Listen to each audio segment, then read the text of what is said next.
Okay, the purpose of the video today is to review the Shimano Spheros 5000 SW saltwater spinning reel.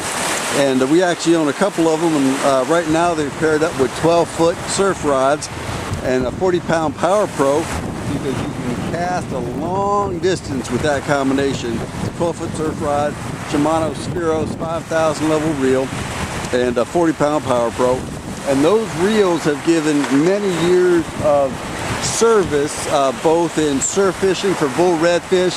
They've got plenty of drag, they hold plenty of line. We can get the baits out to where we need them for catching the bull redfish, and we can also reel in the bull redfish, or sometimes we catch sharks out here. We've also caught a couple of 5-foot long alligator gar using those Shimano Spheros reels.